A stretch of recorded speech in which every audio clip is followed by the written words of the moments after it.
Bom, pessoal, depois nós vamos, como eu falei anteriormente, vamos passar o deputado e também registrar, deputado, aqui que até para o Santana e para os demais aí que estão falando, já é notório isso. Eu estou há bastante tempo aqui na associação, não vou usar a associação politicamente, vou deixar registrado isso, mas vou me enganjar nessa busca, o Santana se referiu, de que nós teremos que ter obrigatoriamente um mínimo representante estadual e federal.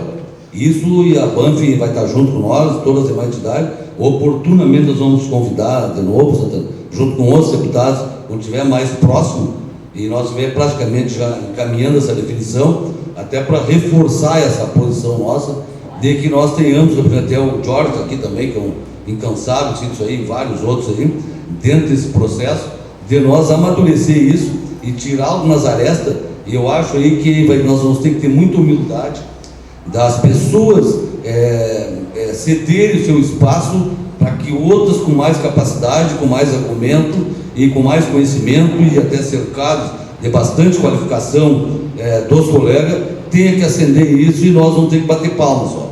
Essa é a nossa busca constante de buscar. Posso garantir que para ti, deputado, e para os demais aqui, nós já fizemos reunião da associação, o Gilson estava presente, todos têm esse pensamento. Oportunamente nós vamos aprofundar isso para que seja realidade logo ali na frente. Então eu vou passar o deputado fica bem à vontade aí, deputado, agradecendo mais uma vez esse teu espaço de vir aqui, né? E acho que não sei se o pessoal quiser, não sei se quer ficar de pé, do jeito que quiser fazer aí, é contigo aí, a partir de agora aí falar alguma coisa para nós, algumas ideias. Isso é uma semente que nós temos plantando hoje aqui, de muitas outras que vão florar no decorrer dessa nossa reunião que está feita hoje aqui, que é pioneira em relação de nós buscarmos essa nossa representatividade logo ali na frente. Então eu passo ao deputado subtenente Gonzaga para que ele dê início.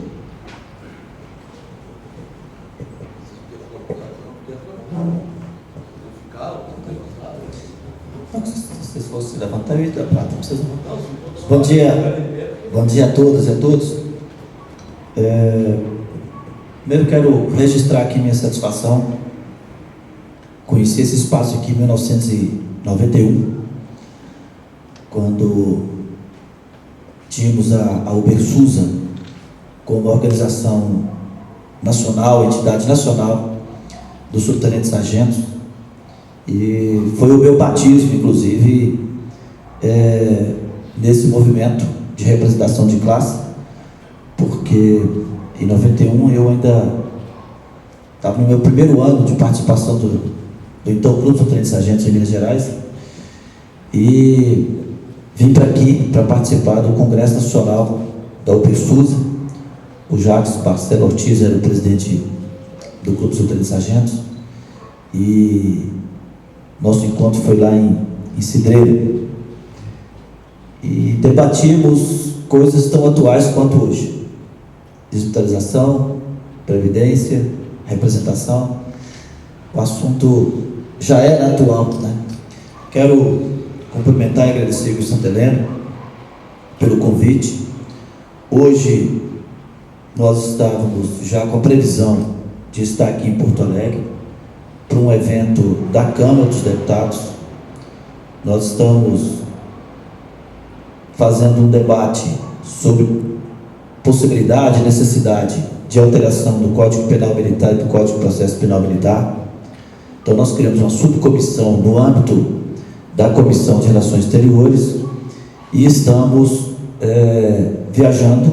Nós aprovamos o requerimento, e com oito audiências, uma em cada estado sede de Tribunal de Justiça Militar. Portanto, Rio Grande do Sul recebe essa audiência por ser sede do Tribunal de Justiça Militar, e mais 5 em cada região do Brasil.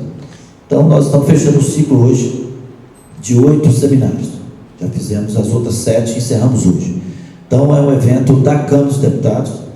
Talvez tenha ficado a percepção que tenha sido um evento da Associação dos Oficiais, e definitivamente não é um evento da associação. O que nós temos feito é buscar, junto às entidades, apoio na organização, na divulgação, na indicação de de palestrantes, porque o nosso requerimento não definiu quem ia falar. Definimos os espaços, estamos construindo. E como podemos contar, então nós desenvolvemos, no Brasil inteiro nós desenvolvemos todas as seminários, desenvolvemos a NASPRA, a NERGS, o CNCG, a AmBrasil e a FENEM. Então, essas entidades nos ajudaram, Brasil afora, a nós organizarmos o seminário. Então, hoje o evento das 14 horas na Câmara dos Vereadores é um evento da Comissão de Relações Exteriores da Câmara dos Deputados. Nós vamos discutir necessidade, possibilidades de alteração do Código Penal Militar, do Código de Processo Penal Militar. Cumprimentar a todos da mesa aqui, nosso vereador, o Gilson, o presidente o último eu esqueci o nome. Bira.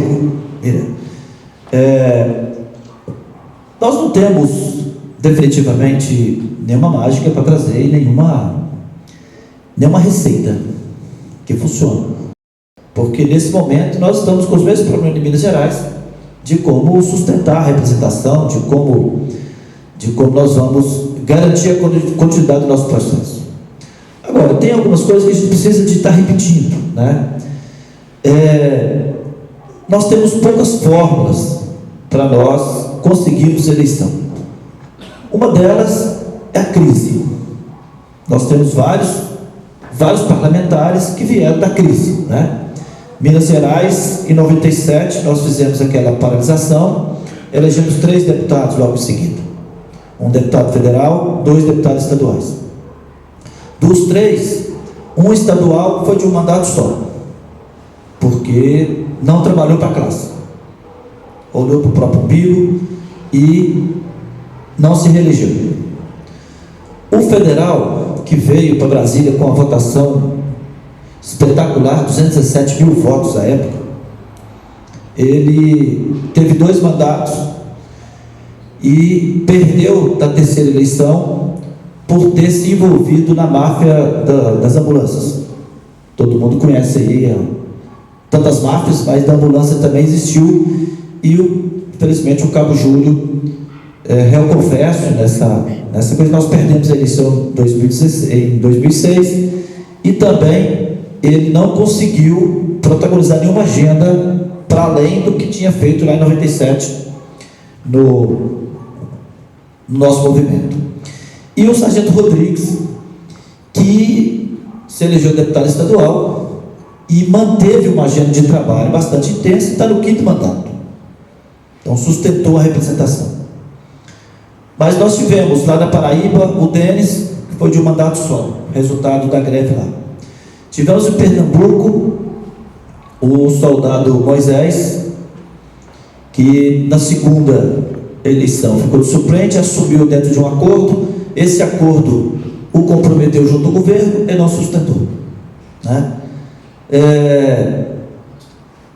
Então nós temos a crise como uma possibilidade, mas a crise, nós não temos domínio sobre a crise, nós não temos condições de cada ano criar uma crise para poder tentar gerar uma candidatura viável, né? Outro caminho que nós temos é ter muito dinheiro, né? Aí também não vale representação. E o caminho mais difícil é esse que nós estamos fazendo aqui hoje, né? Que vocês estão fazendo, que é articular, pensar, planejar, fazer o que os partidos políticos fazem. Todo mundo aqui já foi convidado por um partido político para dizer o seguinte: não, vem para cá, que aqui nós temos candidatos só de pouco voto, você vai ser o mais eleito, mais votado, você tem chance de ser eleito, enfim. Mas é assim que eles elegem. Então nós temos uma dezena de partidos, de pouquíssimos deputados em cada um deles, mas que faz esse trabalho de formiguinha, arrebanhando candidaturas e pensando estrategicamente, somando voto para poder chegar. Só que eles têm um universo muito maior do que o nosso. Eles têm um universo de milhões de pessoas para conquistar lá 200 mil votos, para dar um coeficiente eleitoral, que é o caso de Minas Gerais. E nós somos finitos, nós temos um universo definido, delimitado, e que em pouquíssimos estados nós teríamos votos efetivamente, aliás, nenhum Estado, nós não temos voto. Se fosse o voto só do militar, nenhum Estado elege ninguém. Porque Minas Gerais, por exemplo, o coeficiente é 200 mil votos. Nós temos 70 mil militares. Então tem que ter um trabalho multiplicador, né? Então não é um exercício fácil, mas nós também não temos outra alternativa. Eu vou dizer assim, como é que eu fui eleito? Eu fui eleito por uma soma de fatores, de uma percepção da necessidade de ter uma representação, que chegou o momento que a instituição Polícia Militar entendeu que tinha que ter, a instituição Bombeiro entendeu que tinha que ter, e a classe entendeu que tinha que ter. E fui eu porque, naquele momento, havia uma percepção de que eu estava mais bem posicionado eleitoralmente. E, na minha compreensão, havia, ainda que, e a gente tem que falar disso com muita clareza, ainda que com a desconfiança grande dos oficiais, a minha caminhada na Associação dos Praças durante 20 e tantos anos tinha gerado também um pouco de credibilidade. Não é o que nós queremos, mas é o que é possível no momento, vamos fazer a aposta. Foi mais ou menos assim. E um papel das associações fundamental, que é fazer política sem ser necessariamente para o presidente. Então eu tive apoio formal de duas associações importantes. A ASPA, que eu militei nela durante 20 e tantos anos, e uma outra entidade, a União dos Militares, que tem uma presença forte em Minas Gerais, e que assumiu minha candidatura e anunciou minha candidatura. Então eu passei a ter duas entidades de classe que abriu mão da candidatura própria, de eleger o presidente, de focar para alguém da diretoria, e veio comigo no projeto. E mais duas entidades que tinha candidatura, mas que não fechou entendimento em torno de um. Então nós tínhamos a Associação dos Oficiais, que não fez uma votação interna lá para poder dizer quem que era o candidato deles. Isso liberou o pessoal fazer campanha para mim. E o próprio Clube dos Oficiais, que tem também uma presença histórica, né, um clube bem consolidado em Minas Gerais. Tinha o presidente no cargo de vereador como candidato a deputado estadual. Precisava de um nome para fazer dobradinha com ele, mas ainda assim também não levou o clube a fazer uma votação para definir um nome que impedisse militância. Então foi uma conjugação de fatores, numa percepção de que, olha, a primeira decisão foi, nós precisamos ter um representante. Poderia ter sido outro. Como eu tinha uma trajetória, em 2010 tinha tido uma votação boa de quase 60 mil votos, era o primeiro suplente já. Então, percebeu-se que na minha trajetória não tinha caído votação e que havia uma chance, e eu vim por esse caminho, né? Eu hoje posso dizer assim, o único deputado eleito que resultado desse processo de articulação de classe. Porque nós temos nós temos alguns eleitos, da nossa classe, mas ele tem uma base fora. A igreja continua sendo, né, um instrumento de credenciamento, né? A gente sabe fazer campanha, quase que a gente precisa de converter alguma igreja para poder ter o apoio ali, porque é muito fechado. Então assim, nós não temos receita pronta, e na minha visão, o caminho, Santarém, é esse que vocês estão seguindo aqui. Se você faz um compromisso, olha, eu vou trabalhar politicamente, eu não sou candidato, eu não estou trabalhando para a candidatura da minha associação, quer dizer, eu não estou cooptando os outros apenas para me valorizar, tá certo?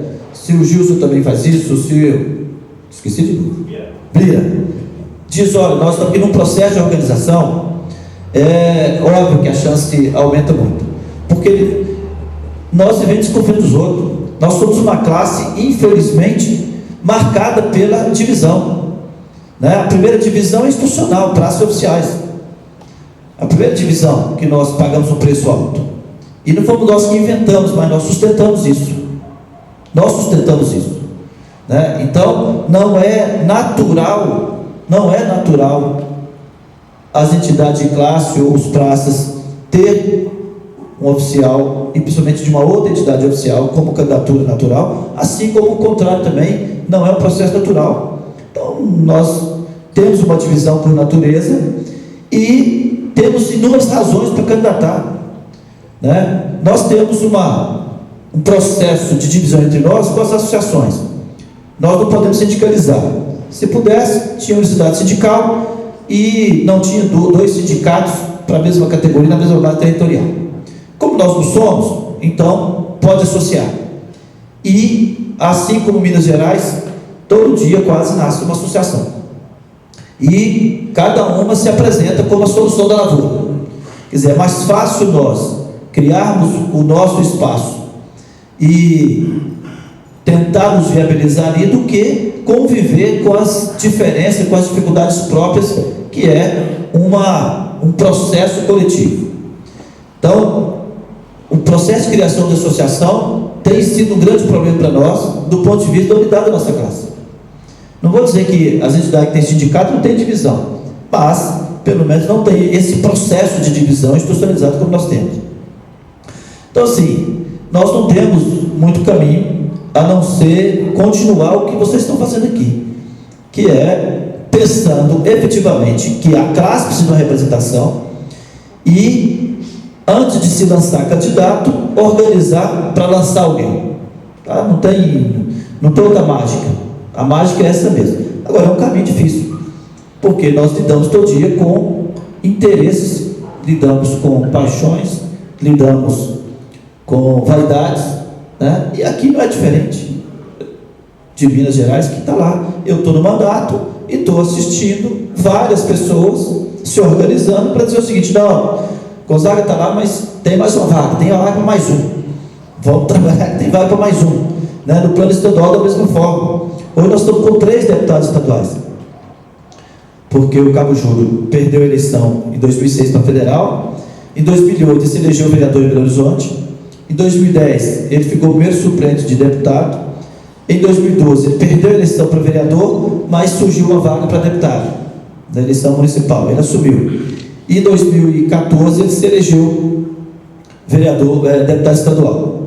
O Coronel Piscinini, que em 2012 se elegeu vereador, em 2014 ele ficou primeiro suplente, e em 2016 aconteceu a mesma coisa do Cabo Júlio, perdeu a eleição para vereador, mas assumiu uma vaga na eleição municipal. Então hoje nós estamos com 3 deputados estaduais, um eleito com 98 mil votos, que é o Sargento Rodrigues, na 5ª legislatura, e o Cabo Júlio e o Coronel Piscinini, cada um com em torno de 45 mil votos.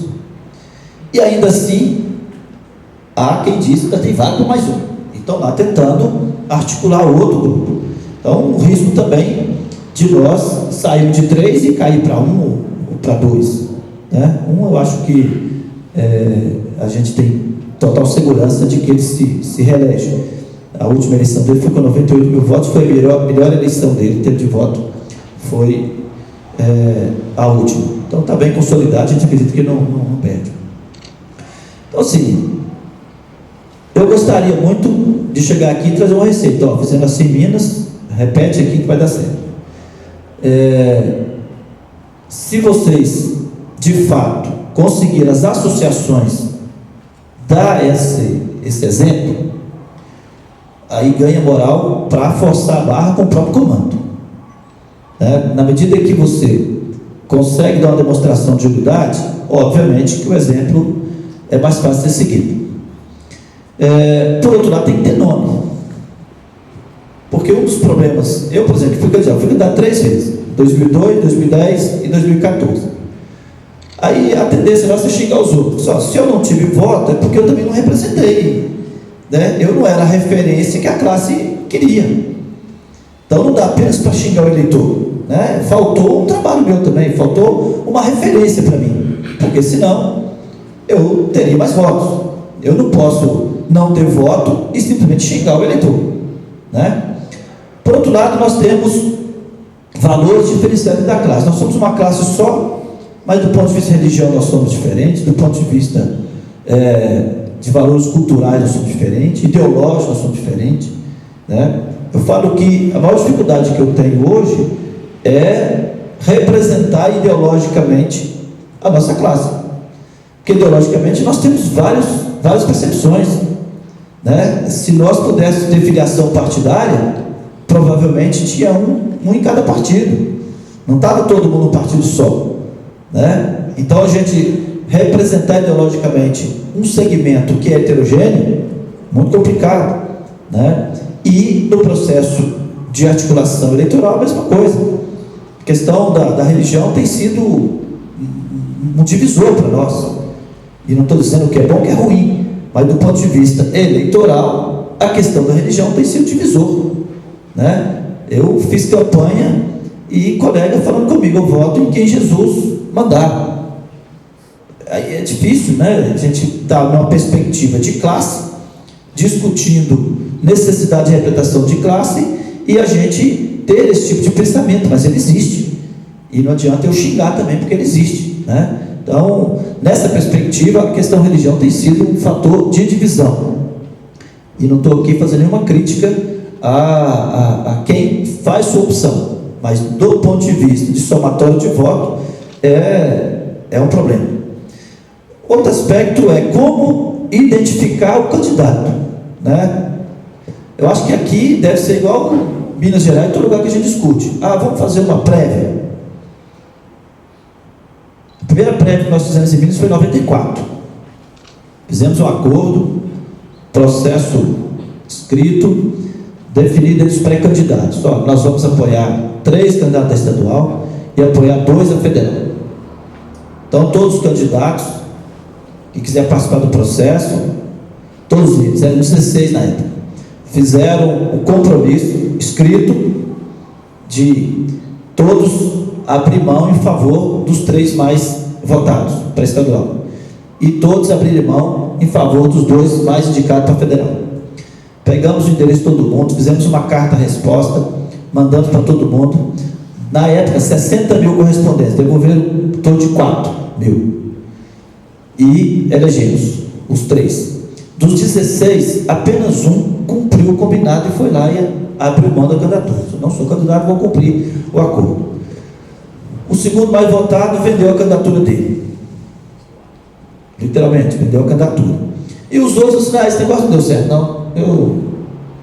não funcionou, eu tenho voto. Então 15, 14, né? Porque um vendeu a candidatura, o outro cumpriu o acordo, e os outros 14 todos sendo candidatos. A prévia, o instrumento da prévia, legalmente não vincula nenhuma decisão, porque só pode fazer prévia partido político. Então, formalmente não pode fazer prévia. Aí a gente começa a fazer essas votações, né, de site. Eu nunca ganhei uma votação dentro do site, porque eu nunca articulei pessoas para ir lá votar para mim. Então esse resultado de site é um resultado mentiroso, porque você é candidata, você bota o seu nome e você começa a influenciar, quanto no fraude mesmo, né? Vai lá, faz um motorzinho para poder votar você mesmo, porque quem mexe com programação aí sabe que você faz um programinha e direciona e se enche de voto. Então esses sites, essas votações no site também servem para distorcer muito realmente essa construção, porque ela não tem princípio científico. Eu fiz 2 pesquisas e aí eu recomendo, gasto um pouquinho de dinheiro, mas eu recomendo, se vocês acharem interessante, já que tem uma articulação para efetivamente garantir uma eleição, né, usar pesquisa científica, contratar um instituto de pesquisa. Eu fiz pesquisa em 2002 e 2010, não fiz 2014. E assim, como eu não registrei a pesquisa no TRE, então eu não podia publicar a pesquisa. Então eu ampliei a margem, né, o leque de questionamentos, né, em vez de fazer a pesquisa simples, quem você vota, que é o padrão de pesquisa eleitoral, o voto aberto e o questionário aberto e o questionário estimulado, eu ampliei, né? Então eu busquei identificar influência de uma liderança A, B ou C, fiz uma pesquisa mais ampla. só entre os policiais, bombeiros militares. E eu digo que o resultado eleitoral, ele reproduziu o resultado da pesquisa, o que me deixa bem tranquilo para acreditar na pesquisa. A pesquisa é manipulada? Se você quiser manipular, você manipula. Você foi lá, contratou, o serviço é seu, né? Eu recebi do diretor do Instituto lá: Gonzaga, você quer esse resultado mesmo? Eu quero, eu vou me enganar. Então, é um indicativo de que pode ser manipulado. Mas se estão todo mundo à mesa, e todo mundo faz o pacto, divulga esse pacto, como é que eu imagino? Eu tentei fazer isso, eu vou dar uma sugestão do que eu não consegui fazer em Minas, certo? Mas que eu acho que é um caminho interessante. Primeiro, as coisas serem todas públicas, né? As construções serem públicas, os pactos serem públicos. Então, assim, aqui na mesa houve 3 manifestações de que nós estamos articulando para eleger alguém. O meu nome não está colocado, o outro nome está colocado, nós vamos fazer isso. E se colocar também não tem problema. Então, o que eu penso que é um caminho interessante? Primeiro pacto. Quantos candidatos vão apoiar? Se vai dividir entre praças oficiais, se não vai levar em conta essa divisão, mas faz o pacto. E se definiu que é um candidato, que não importa se é oficial, se é praça, beleza, vai lá e divulga. Olha, o pacto é esse. Vai ser um. Quem tiver maior indicação. Se tem outro pacto, vai ser um praça oficial, também divulga. Se vai ser só praça, divulga. E quem vai fazer? Quem está fazendo a pesquisa? Quem está fazendo a pesquisa é a Associação ABC. Feito o primeiro pacto, divulgado o primeiro pacto, vai lá e contrata o Instituto de Pesquisa, senta todo mundo na mesa e faz o formulário de questionamento, todo mundo junto. O que nós queremos identificar? É só a intenção de voto? Não, nós queremos saber também qual que é o papel do comandante-geral aqui. Se o comandante-geral entrando pela campanha, o que altera? Né? Nós queremos saber partido. Tem algum perfil, né, ideológico, partidário, que queremos ver se tem rejeição a isso, ou se o partido não importa. Porque, em algum momento, se tiver, por exemplo, o modelo atual, nós vamos precisar de partidos com coligações que viabilizem a eleição. Então, de repente, a melhor opção partidária não está no perfil nosso. Aí você perde a eleição porque você não teve coragem de fazer uma opção de ir para partido X. Então, vamos pesquisar também esse perfil ideológico partidário para ver se tem alguma dificuldade. E vai definindo o que você quer. E não seria uma pesquisa para limitar a candidatura. Seria uma pesquisa para legitimar o apoio. Porque se você faz uma pesquisa para dizer, olha, quem perdeu vai ser candidato, a gente não tem domínio sobre isso, ninguém tem domínio sobre isso. Ainda mais os da ativa, que são procurados de última hora para preencher a legenda, né? As mulheres, faltou vaga de mulher, é comum. Eu recebi 300 ligações querendo que eu indicasse mulher para compor vaga para poder cumprir a licitação, né? Então o pessoal da ativa é muito assediado na véspera de fechar, porque eles fazem a conta, não tem mais candidato, não tem mais filiado, o militar não precisa estar filiado, deve atrás da gente. Isso é processo natural. Então a gente não consegue limitar a candidatura, mas é possível legitimar uma candidatura. Então, se as entidades todas estão nesse processo, ou quem tiver, nem todos vão estar, mas se tiver, acho que o caminho, Santareno, bom, você gasta um pouco de dinheiro fazendo a pesquisa, mas você tem um resultado, pelo menos, eu vou falar pela minha experiência, das 2 pesquisas que eu fiz e analisando os resultados dela, que reproduz, e além do mais, você acha espaço que você tem que trabalhar mais, né? Eu sugiro, se efetivamente tiver articulação para isso, um bom caminho para você efetivamente trabalhar com a candidatura que já tem a maioria de adesão. Porque quando você faz uma pesquisa científica, é científica, você estratifica. Olha, nós temos 40 mil militares aqui, quantos questionários vamos fazer? X. Mas nós temos tanto soldado, então para soldado é X questionário para cabo, X questionário para tenente. E ao final você tem um resultado da pesquisa que aponta de fato a maioria e sai o nome de maior aceitação. Então você não teria que, você já partiria do princípio que aquele nome já é o nome mais aceitável pela maioria. Se for possível fazer isso, seria um bom caminho. Eu não consegui fazer em Minas, mas para mim é muito claro, porque entre os dirigentes de associações, que é quem em tese iria bancar, tinham candidatos. Então ninguém queria sair na pesquisa numa posição inferior do outro.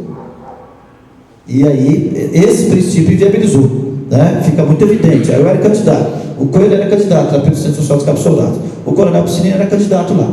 Então, entre os concorrentes, ninguém quer fazer pesquisa para poder divulgar para todo mundo que eu estou numa situação pior do que do outro. Então, tendo candidatura nas entidades, essa pesquisa não se viabiliza por esse princípio, né? Agora, é prevalecendo o que eu ouvi aqui na mesa, de que estão articulando, mas que não é para viabilizar individualmente, acho que seria um bom caminho. Agora,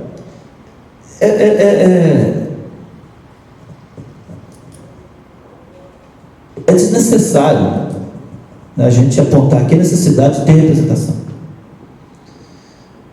Minas Gerais, nós tivemos um avanço que eu diria extremamente importante nos últimos 20 anos, com a representação consolidada. Primeiro momento, com Júlio Rodrigues Moraes, lá em 97, eles tiveram o peso de forçar a barra, à época com o governador Itamar, tinha um voto para negociar o segundo turno, e negociou, por exemplo, o fim da pena de prisão disciplinar, e nós conseguimos botar isso na lei desde 2002, que a nossa legislação disciplinar não tem mais a pena de prisão. E não tendo a pena de prisão, você tem que criar outros mecanismos, né? As negociações salariais, os avanços na carreira, né, que nós tivemos nesse período. Hoje, Minas Gerais continua sendo, na média, o estado com a média salarial uma das melhores. Pelo que eu tenho visto, o nosso modelo de progressão da carreira, ele está um modelo, se não é o melhor, ele está numa relação boa, né, numa posição boa. Os avanços na questão da Previdência, que não modificou até hoje, não foi porque o governador não quis modificar, é porque nós realmente mantivemos uma pressão constante e com uma presença na Assembleia que identifica uma classe. Porque também não basta ter um PM na Assembleia e na Câmara, não. Que se ele se vende, é pior do que a gente não ter ninguém. Porque quando você não tem ninguém e você vai lidar com todos os deputados, você acaba alguém destacando lá para poder nos defender, porque ele enxerga na gente uma base eleitoral, então ele corre atrás. Se você tem ele diz: não, agora eu sou representante de fulano. E se esse de fato for aquele que se vende, nós temos alguns que fazem isso, é pior do que você não ter ninguém, porque ele entrega. E se ele entregou, por que os outros vão brigar pela gente? Então quem está lá, ele realmente não se trata de fazer nenhuma cobrança de ninguém, de ser situação de sua oposição. Ele pode ser situação, pode ser oposição, que ele não pode ser oposição à própria base. E nem sempre não ser oposição à própria base é uma questão só de discurso, né? Então, assim, é necessário realmente que quem esteja lá esteja comprometido com a base. Não basta vestir a farda, porque nós temos experiências de pessoas que foram ou que estão, inclusive, tá certo? E que foram abandonadas, né? Nós temos um caso lá, eu não quero aqui fazer juízo de valor, mas o prateleira aí, lá do Amazonas, elegeu no meio da crise uma eleição espetacular, menino com 5 anos de polícia, 6 meses depois, um ano depois, todas as entidades de classe estavam brigando com o cara.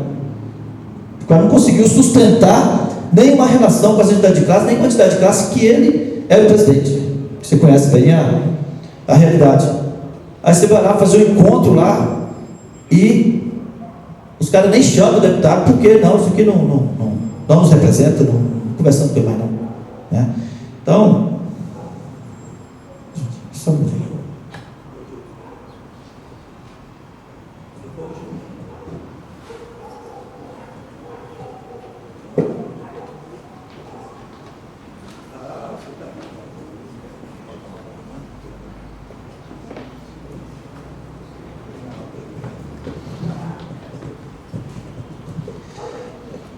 Então, essa questão de manter esse compromisso de identidade com a base, ela não é um processo unilateral.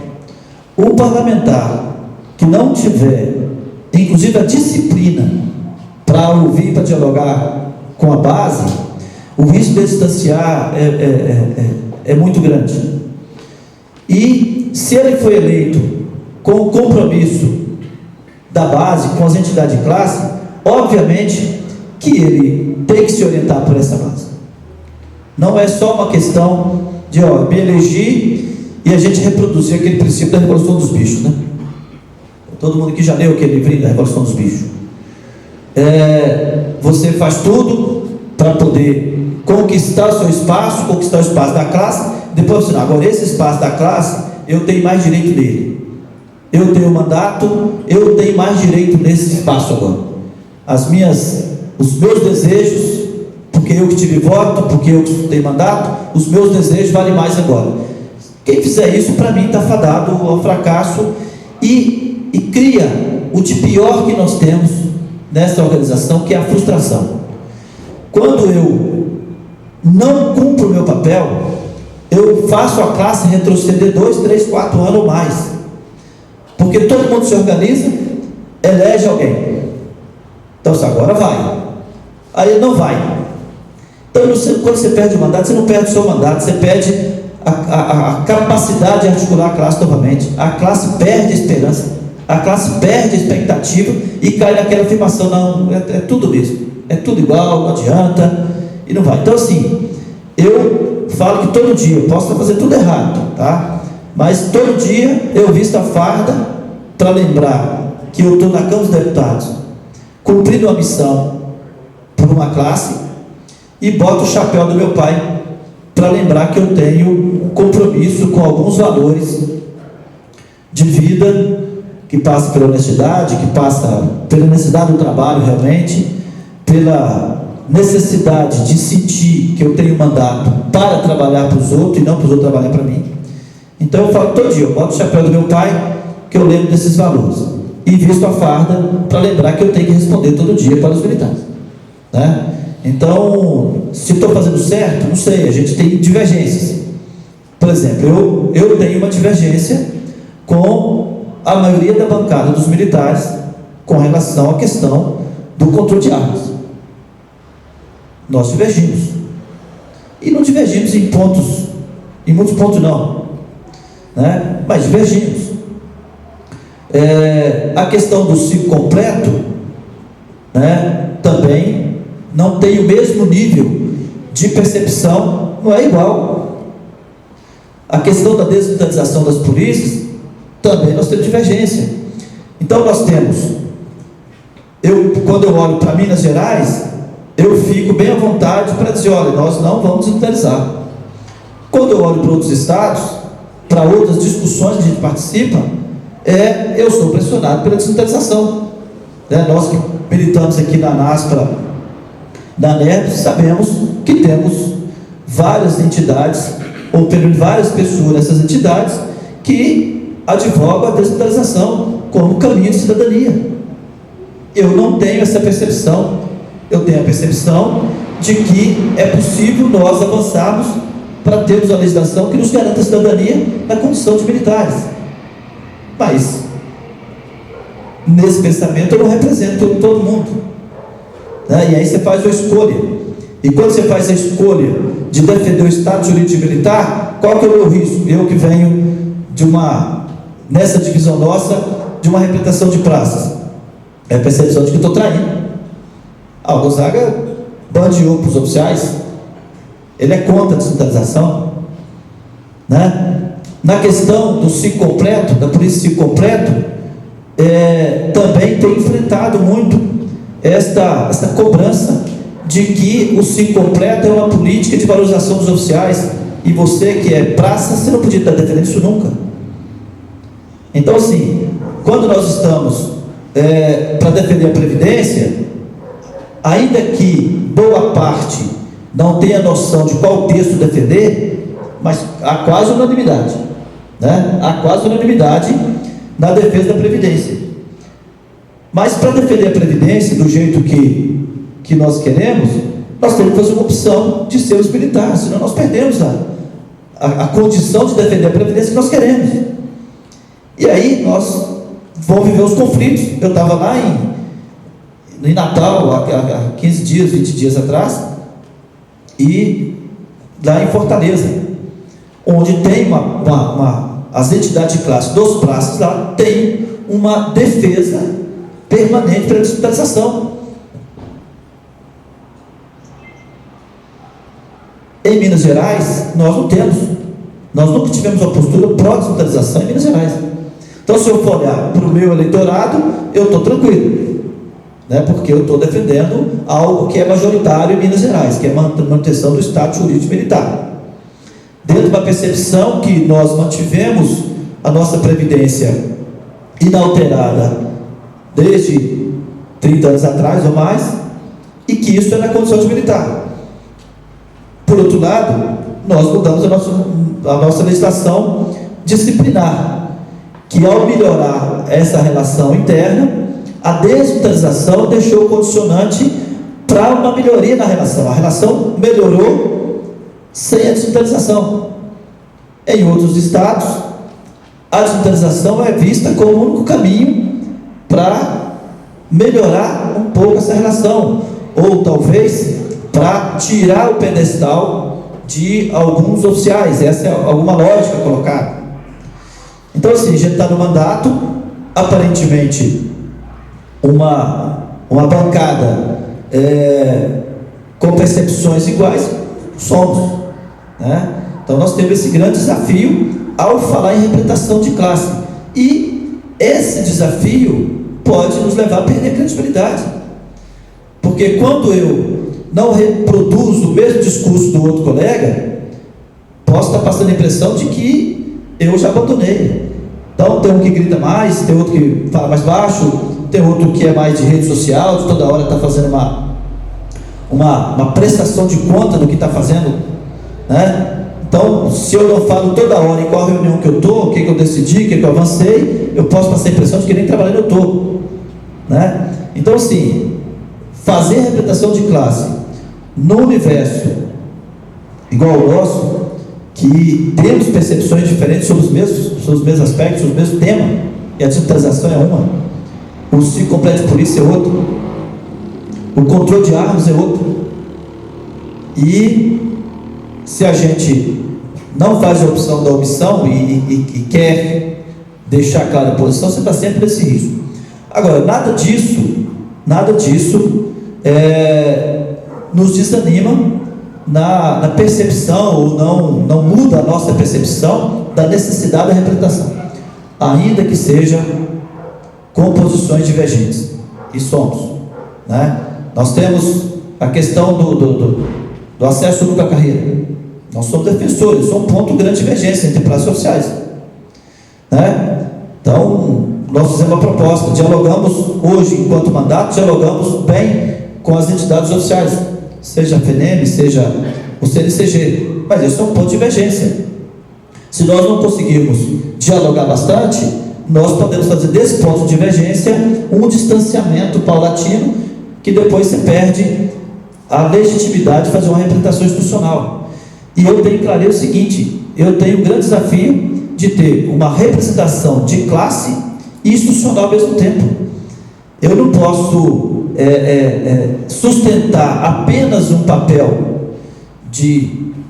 eu diria, sindical dentro da Câmara, porque na minha visão, se eu sustento apenas uma posição sindical, se eu superar esse problema, ou se não superar, eu perco a agenda, né? Quando nós temos a bandeira da PEC 300, né? Quando nós criamos a NASP, por exemplo, não era PEC 300 ainda, era PEC 21. Então nós somos a entidade da PEC 21, e se a PEC 21 não passar de jeito nenhum, for rejeitado, nós não teremos mais agenda, né? Nós somos o mandato da PEC 300, se a PEC 300 não for para frente, nós não teremos mais agenda. Então, como que nós vamos sustentar e ter credibilidade para dialogar? Eu vou pegar agora o caso do PLP 275, que o Rio Grande do Sul foi o mais usado. Rio Grande do Sul, Rio de Janeiro e Minas Gerais. Os 3 estados mais usados para justificar a aprovação do PDP 275. Eu acho que eu tive uma credibilidade para fazer o enfrentamento interno. O que me deu credibilidade? De um lado, foi a mobilização que nós fizemos em Minas Gerais. Botamos lá 15 mil pessoas na rua, 15 mil policiais bombeiros, da ativo, inativo, fardado. Esse foi um aspecto. O outro foi algum caminho que eu venho percorrendo na Câmara, tá certo? Para ter credibilidade, para ocupar alguns espaços e fazer esse enfrentamento. Eu fiz enfrentamento lá direto com o Sartori. E entre os militares, eu diria que eu que mais fiz, eu que mais fui procurado. O que eu fiz? Eu sabia que era uma empreitada muito difícil. Então, eu potencializei o problema junto à Polícia Militar de Minas Gerais. Fiz um documento para todos os coronéis, comandantes de regiões no estado, para dizer: o risco é esse. Se aprovar aqui, nós temos problema na progressão da carreira, nós temos problema no reajuste salarial, nós temos problema na Previdência. Então, não é pouco problema. Então, eu mobilizei, além das entidades de classe, eu mobilizei os coronéis e comandantes. Falei: olha, acione os deputados que estiverem na região. E eles fizeram, né? Eles fizeram. Então, eu passei a ser procurado na Câmara por deputados de Minas Gerais para saber: Gonzaga, como é que é esse negócio aí? Como é que é para votar? Fala comigo como é que é para votar. Mais ou menos assim. E quando nós conseguimos fazer um pouco isso e botar o pessoal na rua em Minas, os deputados de outros estados, principalmente do Rio de Janeiro, teve interesse em nos procurar para poder dialogar. E nesse sentido, eu fui para a casa do presidente da Câmara, onde estava quando eu nunca tinha ido lá, certo? Eu não sou convidado dele para tomar café na casa dele, mas o espaço era de construção. A CLI do partido só não. Liguei para o meu líder e disse: eu vou lá, vamos lá, certo? Vamos para a mesa e fomos ouvidos. Isso fez depois, estava lá Pezão, Ivo Sartori, Ministério da Fazenda, na sala do presidente: está acontecendo um debate lá, o Gonzaga vai lá. Porque a gente tinha uma base, tinha vamos dizer, uma tropa lá de retaguarda. A tropa de Minas Gerais acabou mobilizando o Brasil todo também, e nós fizemos o enfrentamento técnico do processo e buscamos construir argumentações. Então, sim, se eu não estivesse lá, poderia ter feito, né? A nossa bancada de militares toda articulou, mas eu estou aqui falando de mim, né? Então, assim, a nossa articulação, a percepção de cada movimento daquele projeto nos deu informação e instrumento para potencializar junto ao comando da PM de Minas. Olha, se morrer no seu colo, no meu colo, vai morrer no seu também. E eu repeti isso mesmo coisa da Previdência: vai morrer no seu colo também, porque o projeto aqui está fazendo isso. Na questão da Previdência, da mesma forma, né, nós tínhamos feito toda uma articulação antecipada. Eu pessoalmente tinha ido no chefe estadual das Forças Armadas para discutir Previdência, tínhamos ido no general Itigói, que é o chefe do gabinete institucional, mostrar para ele o risco, e tínhamos ido no Temer, né?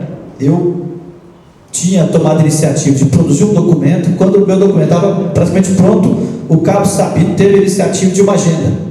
Então eu tinha um documento e não tinha acesso ao Temer, o Sabino tinha acesso ao Temer e não tinha um documento. Então, senhor, todo mundo assinou o documento, e os 8 deputados militares assinaram o documento, e nós fomos no Temer e colocamos: olha, nós não aceitamos isso aqui é inegociável para nós. Fizemos isso em outubro com o Temer: só isso aqui é inegociável, nós não aceitamos mudança da Previdência. E ele fez um compromisso, não muito incisivo, mas fez um compromisso. Aí o ministro da Defesa teve uma audiência pública, nós cobramos publicamente, e ele publicamente fez um compromisso que não ia investir na Previdência dos militares. Então, quando o projeto veio nos incluindo, nós tínhamos o quê? Nós tínhamos um compromisso prévio e uma articulação prévia, que nos permitiu uma reação quase que de imediato. Quase não, de imediato. Porque o projeto chegou na Câmara de manhã e à noite chegou outro texto retirando os militares. E foi uma ação nacional, né? E aí entra as entidades nacionais, porque a gente está lá, mas eu posso repetir todo dia que, se não em todos os aspectos, mas que eu posso falar pela NASPRA, pela NERPS, pelo CNCG, pela FENEM, porque nós estamos fazendo um trabalho articulado com essas entidades nacionais. O Santarém sabe que quantos eventos seus que eu já fui, que vocês nos convidaram? Vários. Eu vou em todos não, em todas as entidades que promovem eu vou na associação, nos eventos da FENEM, tive aqui sexta-feira passada o evento da FENEM, vou nos eventos da NERPS, vou nos eventos da NASP, vou nos eventos do CNCG, porque eu preciso de algo, usar a tribuna, eu ter a clareza de que eu não estou falando sozinho, porque a coisa mais fácil é falar na tribuna. A tribuna é nossa lá, só você ter paciência lá na fila, uma hora você fala, e fala o que você quiser, porque a tribuna é livre, você tem, né, até a prerrogativa de não ser responsabilizado pelo que você fala na tribuna. Então, você fala o que quiser lá.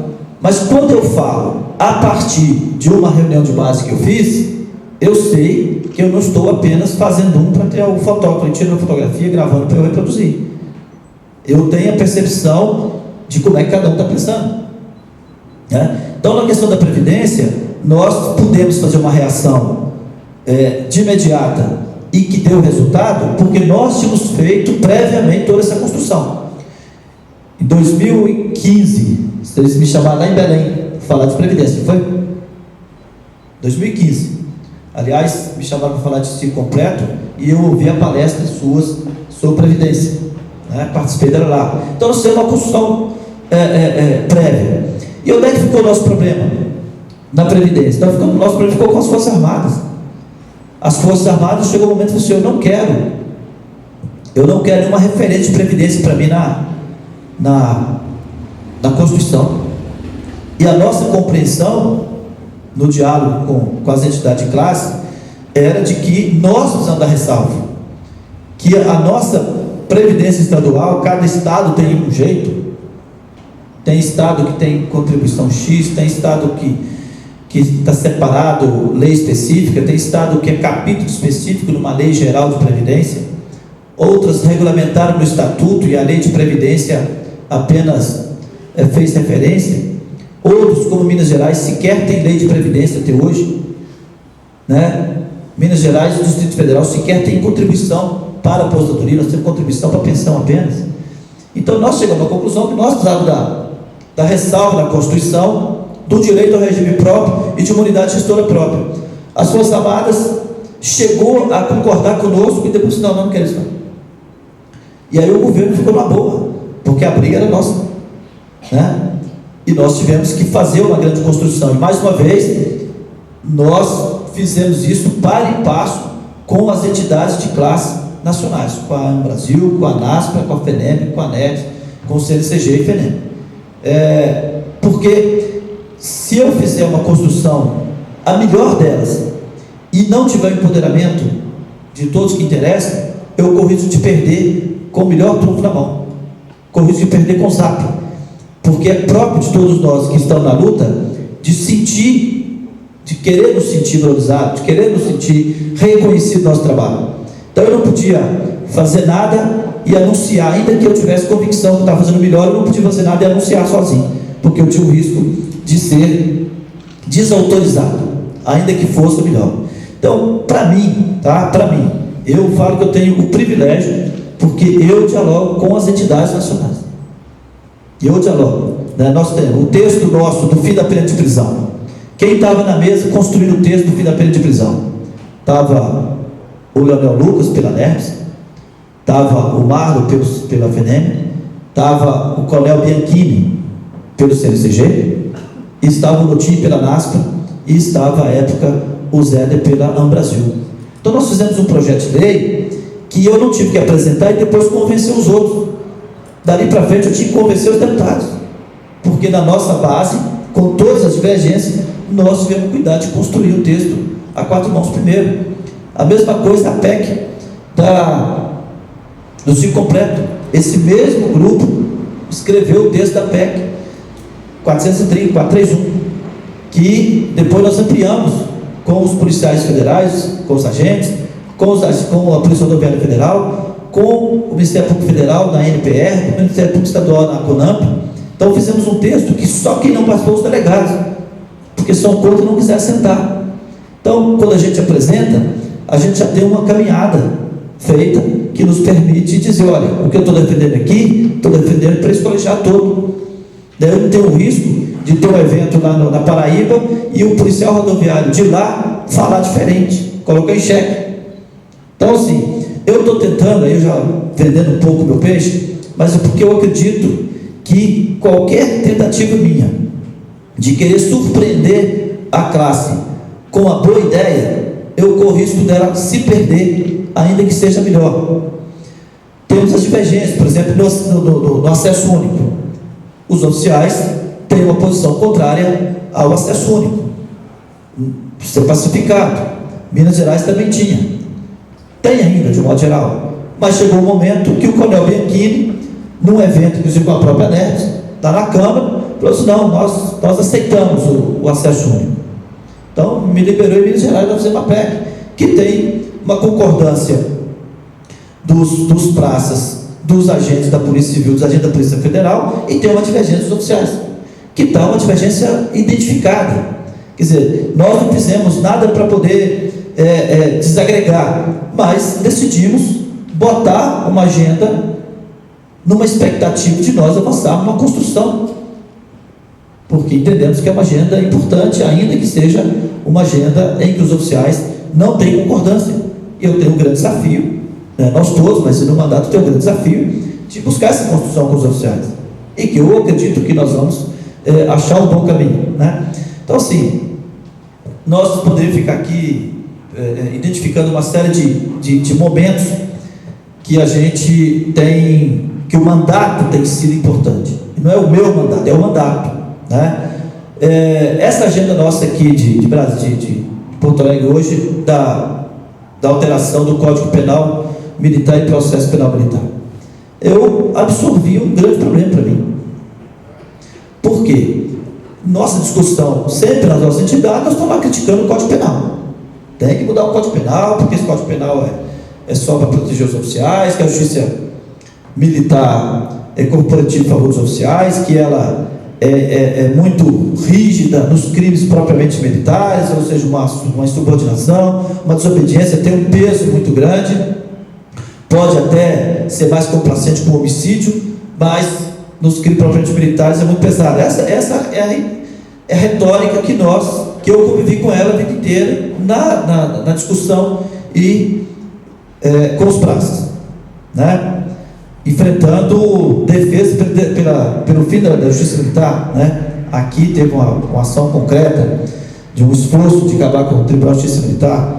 Em Minas eu já assinei apoio para acabar com o Tribunal de Justiça Militar. E aí a gente assume a responsabilidade de pelo menos coordenar um processo no âmbito da Câmara para rever o Código Penal Militar e o Código de Processo Penal Militar. E o que eu estou abstraindo disso? Todo mundo quer mudar o código.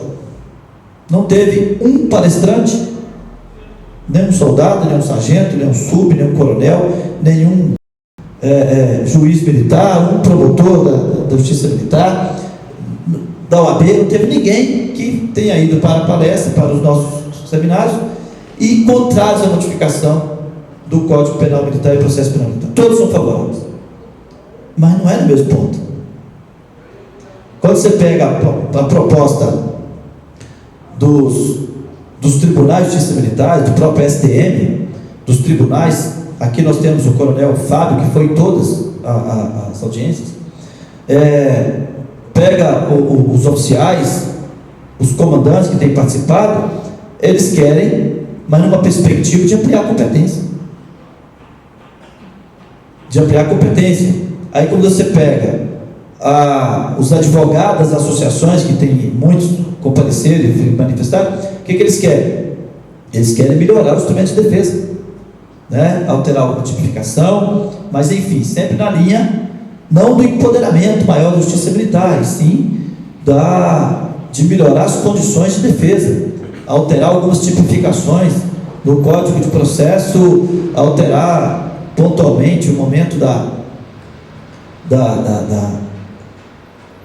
audiência do réu, para que a Justiça Militar possa aplicar a 999, tudo uma linha de ampliar instrumentos de defesa.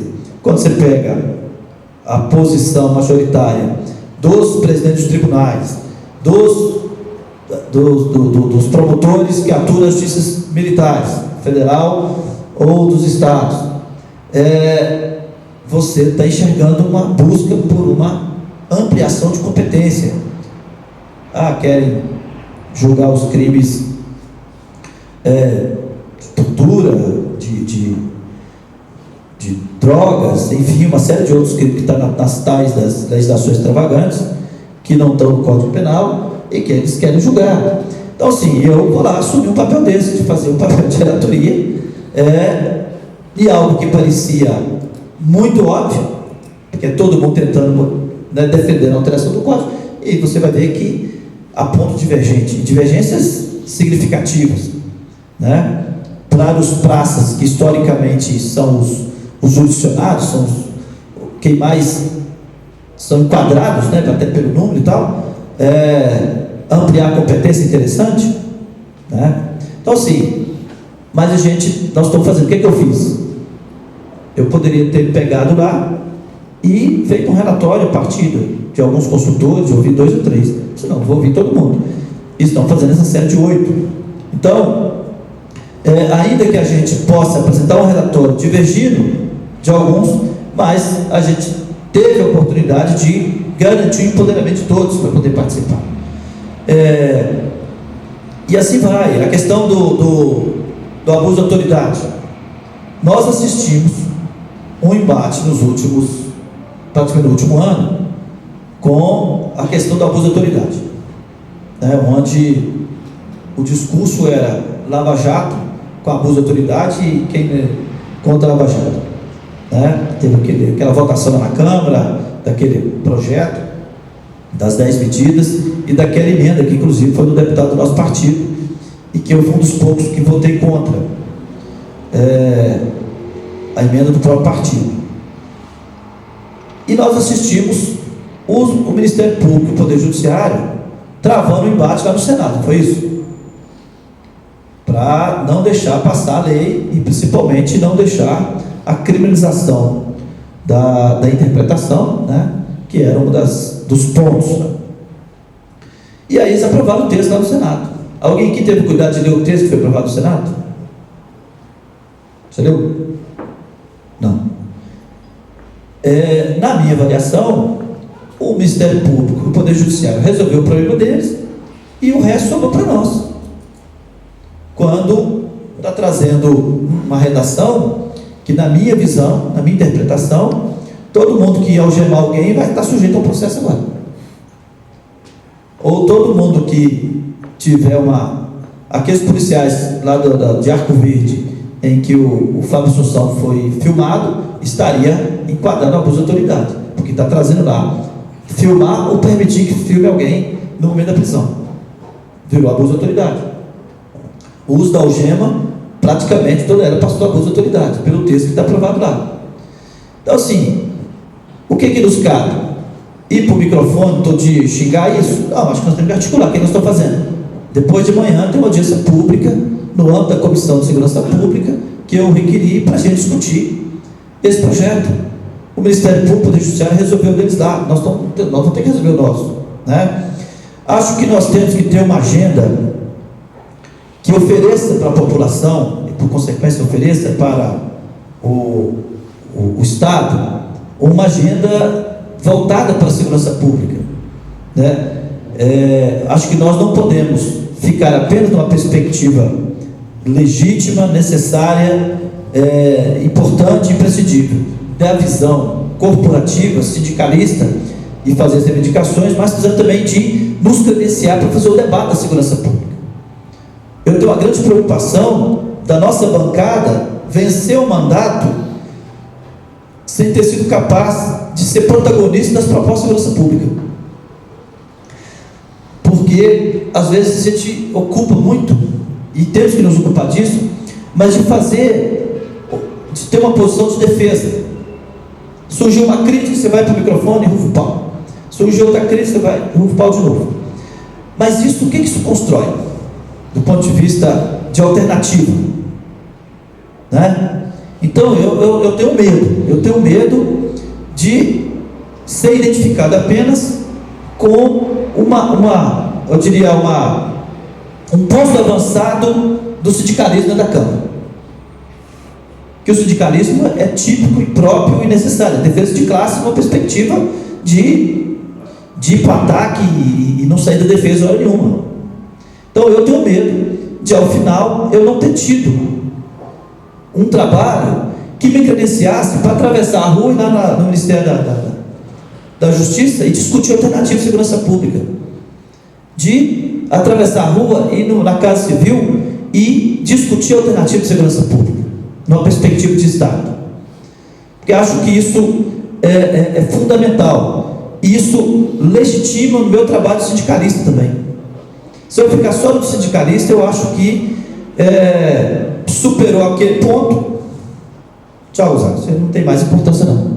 Então, eu tenho feito um esforço de estar numa perspectiva também de construir alternativas para a segurança pública. Eu acho que o ciclo completo é um caminho desse.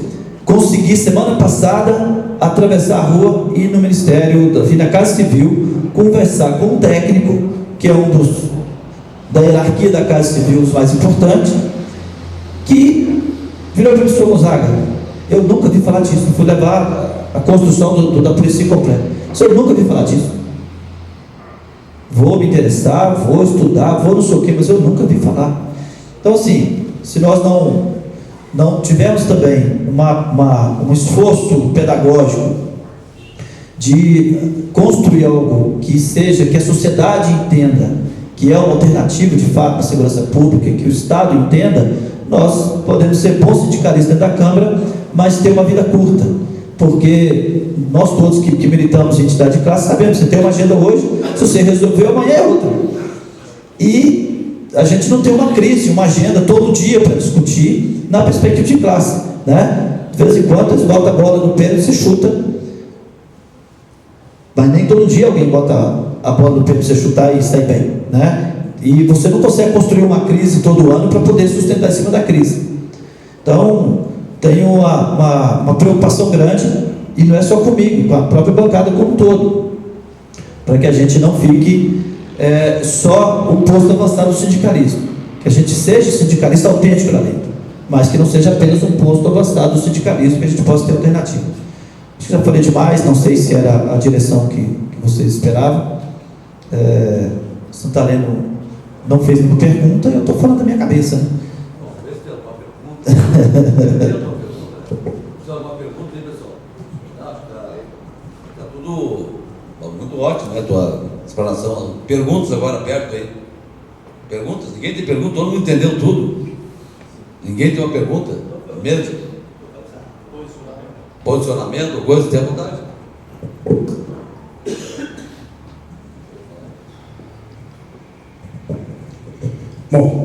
Bom dia, deputado.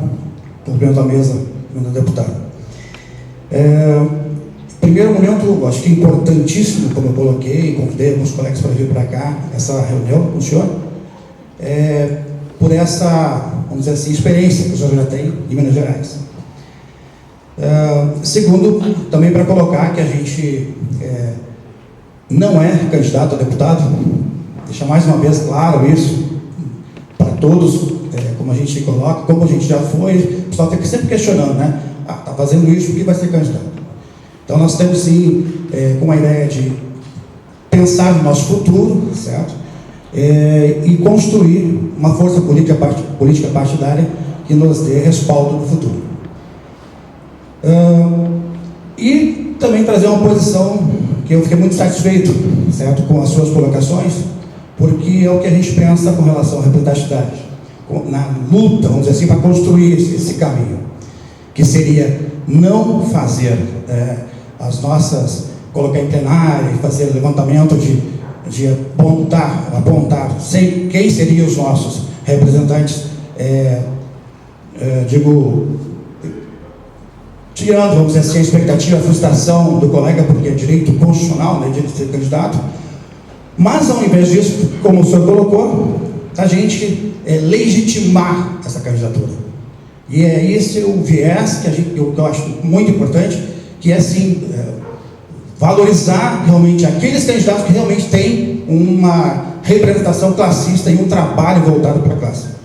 Acho que esse que é o caminho. Realmente o senhor está de parabéns, também pela iniciativa de a gente fazer essa questão de levantar e fazer uma pesquisa também, porque é muito complicado e complexo, né, definir quem vai ser, né? Mas eu acho que isso tem que enfatizar, certo? Que nós precisamos ter um número X. Um exemplo da bancada, né, da Câmara Federal, nós temos uma bancada classista, e levantar esta moral, de voltar a fazer, porque nós temos um problema aqui também no Rio Grande do Sul, que por mais de 10 anos, mais até, né, nós tivemos um deputado que simplesmente virou as costas para nós, e agora o descrédito caiu, e nós estamos lutando há muito tempo para tentar reverter esse processo. Então, por isso é complicado tocar nesse assunto. Mas eu acho que se nós fazer o nosso colega de todo o estado levantar do conforto, sabe, levantar a bunda da cadeira, desculpa a expressão, mas levantar a bunda da cadeira para levantar uma candidatura classista, eu acho que a gente consegue. Acho que esse é o caminho. E a pergunta, então, eu acho que seria no sentido de qual é a sua opinião, né, depois de todo esse processo, de nós escolhermos, né, o nosso candidato, e hoje é assim, então nós temos colegas candidatos por vários partidos, qual seria a importância de nós termos lá no futuro um partido nosso, não que represente só a categoria, que o senhor está correto, né, que também defenda a segurança pública como um todo, para que a gente não fique refém, certo, das ideologias políticas partidárias do próprio partido, e assim como o senhor falou, você tem que estar voltando contra o seu partido, porque não é a nossa ideologia política e classista, né? Olha, eu já em 1998, dia 18 de novembro de 98, eu ajudei a fundar um partido. Era o PSDS, Partido da Segurança e Desenvolvimento Social. Era um esforço de termos um partido nosso da segurança pública. E não foi adiante por falta de militância para colher assinaturas de apoiamento e por falta de dinheiro para pagar militante, né?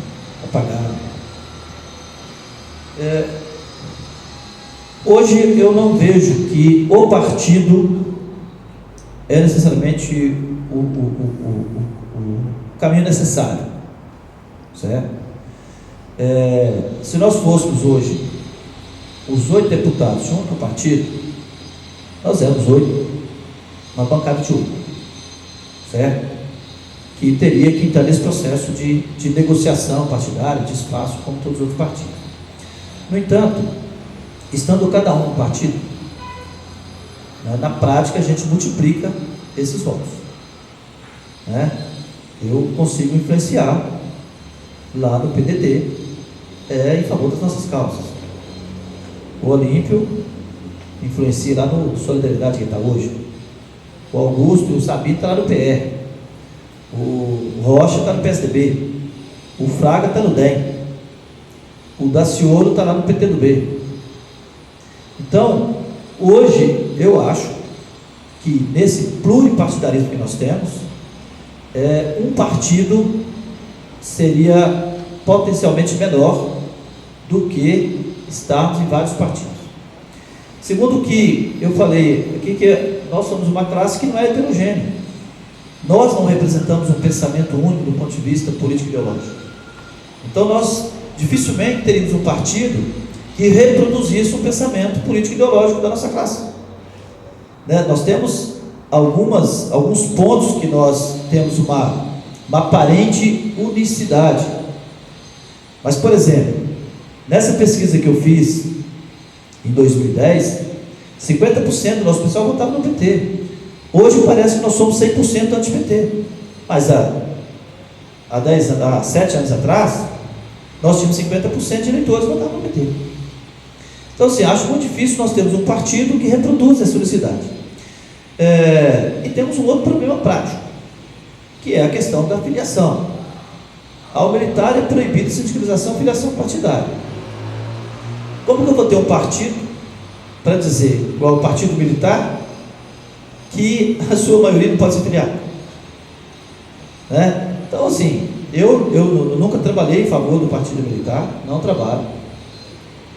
Primeiro que eu acho que é muito reduzido. Nós somos muito, mas é muito reduzido. E você não pode ser filiado. Então, como você tem um partido militar, se os militares, pelo menos da ativa, não podem ser filiados? Então, nós estamos organizando uma força para outras pessoas, para as outras lideranças assumirem esse papel, né? Mas não é só o partido militar que está sendo tentado. Nós temos o PSD, o PDS, né? Que inclusive é o mineiro que é o presidente nacional, que é o Washington, que vem trabalhando. Lá em Contagem tem um outro sargento lá, segundo ele está com o partido quase pronto, PTS, Partido de Transformação Social.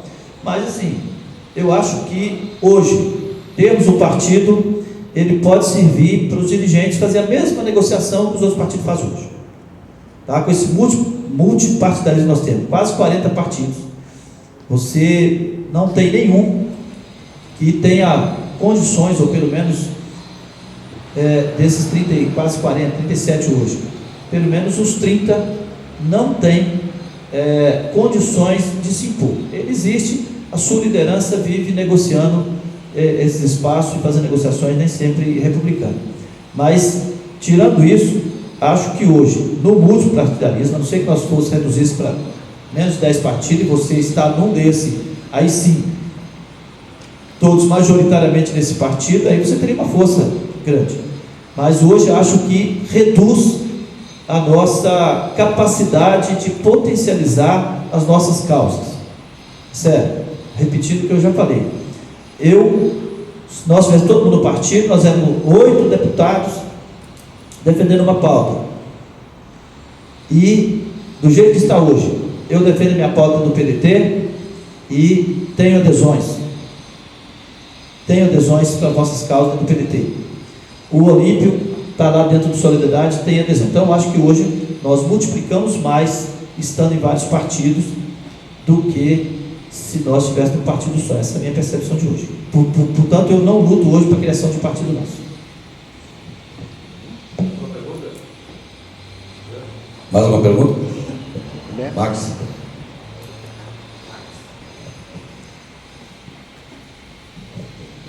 Saudando o novo deputado Salta Mendes, que eu dou os parabéns para o Santelano pela iniciativa, e todos os presidentes. Eu acho que isso deveria ter acontecido há muito tempo aqui no Rio Grande do Sul, né? Deputado, minha pergunta eu estava ali agora conversando nos grupos do WhatsApp, eu sou jornalista policial e trabalho há mais de 10 anos envolvido com a Brigada Militar aqui dentro do Estado. Uns dizem que eu sou mais brigadiano do que muito brigadiano aí na rua. E também, se dá licença, eu sou pré-candidato a deputado federal e as associações, quando lançar, a gente vamos brigar um pouco dentro dos quartéis sobre isso, e por isso nós temos que conversar na eleição para alguém aqui, para que não divida votos e realmente alguém seja eleito. A pergunta é assim: qual é a sua relação dentro do partido? Porque é muito difícil escolher um partido, muito difícil. Eu tenho uma relação boa com alguns partidos, sou PMDB, estou saindo do partido, e amanhã mesmo eu tenho uma conversa com o PSC, e o Bolsonaro esteve aqui e pediu para mim até aguardar um pouco, para ver qual é o partido que de repente ele vai optar, e talvez eu vá junto. Eu tenho 30 milhões de visualizações na internet, em vídeo, sou um youtuber, né? E eles têm a mesma situação das relações de internet, das relações sociais. Então, uma pergunta assim: qual é a sua relação dentro do partido?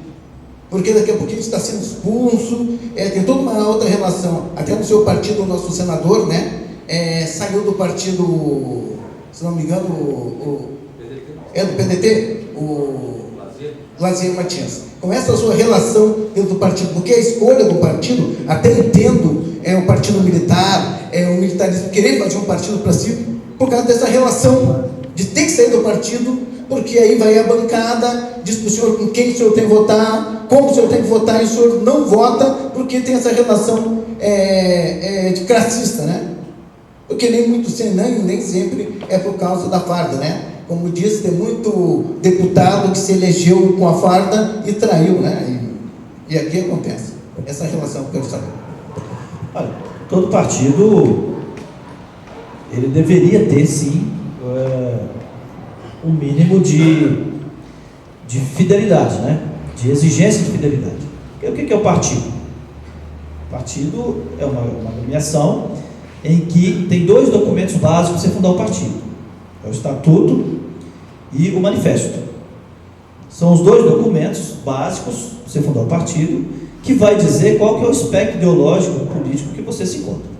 Então, quando você entra no partido, o pressuposto é que você estava efetivamente aderindo, ou que você tem identidade com esse espectro ideológico, e que você vai se apresentar, portanto, para a sociedade, dizendo: olha, eu estou nesse partido e, portanto, eu tenho esta visão e comungo com essa visão partidária, e você vai, então, estar votando nesse espectro ideológico partidário. Deveria ser assim. Eu vim para o PDT por uma questão eleitoral. Eu não iria para qualquer partido por questões eleitorais, sério.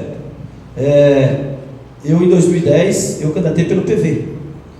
Tive oportunidade para vários outros partidos, eu estava nativo ainda. E eu fiquei como bem suplente no PV. Se eu tivesse ficado no PT do B, que tinha insistido comigo até no último minuto, eu tinha sido eleito com 300 votos a mais do que o deputado que foi eleito. Certo? Não fui, entendendo que eu podia ter chance eleitoral lá, mas não fui, porque não vi nenhuma identidade com o PT do B. Certo? Fui para o PV. Mas também dentro dessa percepção eleitoral. Tinha um mínimo de identidade e a percepção eleitoral. E no PDT é a mesma coisa. Em 2013, eu fui convidado para o PDT, porque o Sargento Rodrigues é do PDT e a gente sempre fez campanha junto. Então foi uma opção eleitoral num ambiente, num espectro político-ideológico que eu não me incomodava.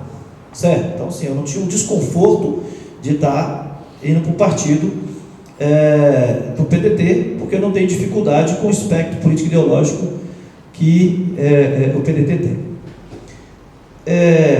O meu primeiro problema no PDT foi em 2014, quando tivemos que votar o PLN 36, que foi o PLN que foi tido como aquele que era para salvar a Dilma, e eu, numa preocupação da lealdade partidária, e fui convencido tecnicamente por uns 2 ou 3 deputados, especialmente um, que era lá do Pernambuco, de que a proposta era necessária, tecnicamente necessária, economicamente necessária.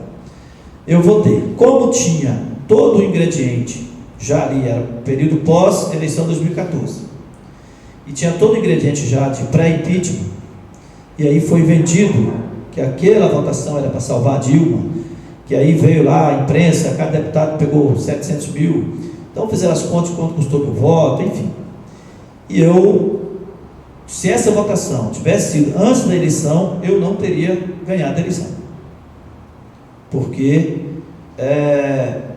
me associaram, a minha base de militares associou ao PT, associou a corrupção, e eu fui massacrado, certo? Mantive a lealdade ao partido e paguei um preço absurdo, tá? Se fosse hoje, por exemplo, com certeza minha eleição estava comprometida.